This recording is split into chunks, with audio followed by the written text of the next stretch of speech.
Assalamualaikum warahmatullahi wabarakatuh.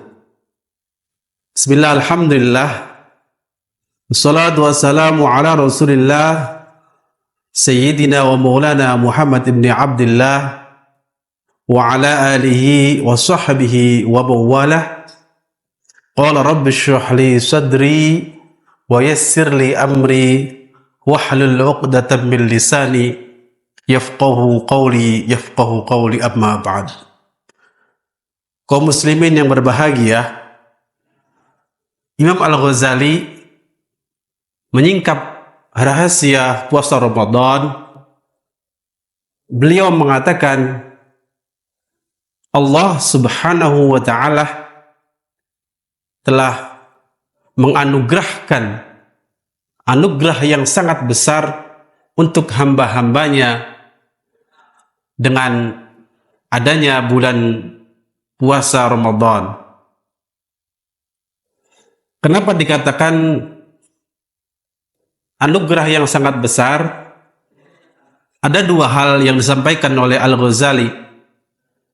Yang pertama, dengan berpuasa kita dapat menolak tipu daya setan, dan dengan puasa kita dapat mengecewakan harapan-harapan setan.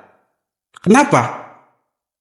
Karena Allah telah menjadikan puasa sebagai hisnan, sebagai junnah, sebagai benteng, sebagai perisai yang kokoh untuk para kekasihnya. Yang kedua, Nabi Muhammad SAW bersabda, as-shaumu nisfus sabr. Puasa adalah separuh daripada kesabaran. Allah Subhanahu wa ta'ala juga berfirman di dalam Al-Quran yang berbunyi, a'udzubillahi minasyaitonir rajim, innama yuwaffas sabiruna ajrahum bighairi hisab. Sesungguhnya orang-orang yang sabar akan diberi pahala dengan pahala yang tak terbatas, unlimited. Ay jawaza at-taqdir, jawaza at-tahdid. Pahala orang yang sabar ini melebihi ukuran dan melebihi batasan. Kemudian Al-Ghazali menyampaikan, cukuplah keutamaan puasa ketika kita melihat hadis Nabi yang mengatakan, la khulufi famis shaim atyabu indallah min rihil miski. Sesungguhnya aroma mulut orang yang berpuasa di sisi Allah itu lebih harum daripada aroma minyak misik. Ini menunjukkan bahwasanya orang berpuasa diamnya saja, aroma mulutnya saja itu indallah, di sisi Allah itu sangatlah harum, bahkan lebih harum daripada misik. Apalagi kemudian ketika mulutnya ia gunakan untuk baca Al-Quran, untuk zikir, atau untuk menyampaikan nasihat, maka sungguh Masya Allah betapa besar pahalanya orang yang berpuasa tersebut.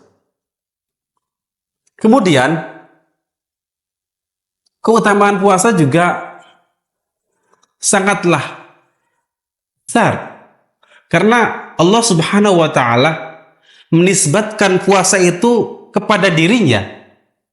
Allah mengatakan lewat hadis Nabi,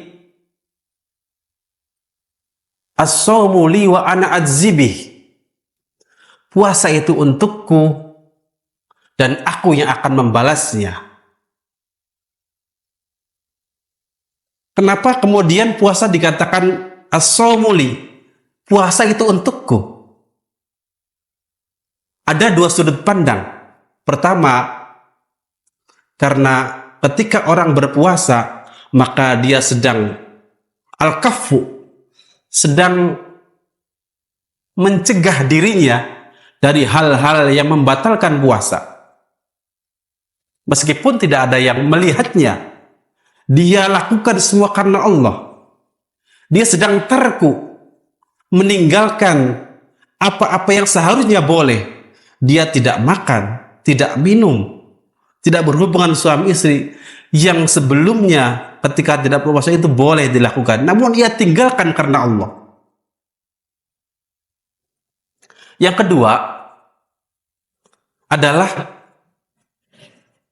dikatakan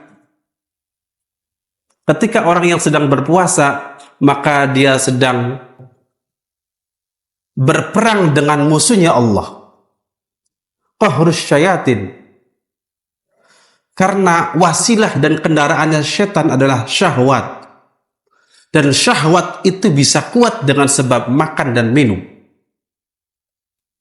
Maka ketika orang berpuasa dia sedang melemahkan syahwatnya, dia sedang melawan setan yang ada pada dirinya, karena kendaraan yang biasa digunakan oleh setan kini tidak lagi bisa berjalan karena dia berpuasa. Maka layaklah kemudian puasa dikatakan sebagai abwabul ibadah, sebagai pintu ibadah. Karena ketika orang berpuasa maka akan ringan melakukan ibadah-ibadah yang lainnya. Yang tadinya berat puasa, sholat, dengan berpuasa akan lebih ringan. Yang tadinya berat bersedekah akan lebih ringan bersedekah. Yang tadinya berat untuk baca Al-Quran akan lebih ringan untuk baca Al-Quran. Layak maka kemudian puasa dikatakan sebagai abwabul ibadah. Dan layak juga kemudian puasa dikatakan sebagai junnah, sebagai perisai, karena dengan berpuasa dia sedang membentengi dirinya dari tipu daya setan. Kurang lebihnya mohon maaf. Al-'afwu minkum. Ihdinas siratal mustaqim. Assalamualaikum warahmatullahi wabarakatuh.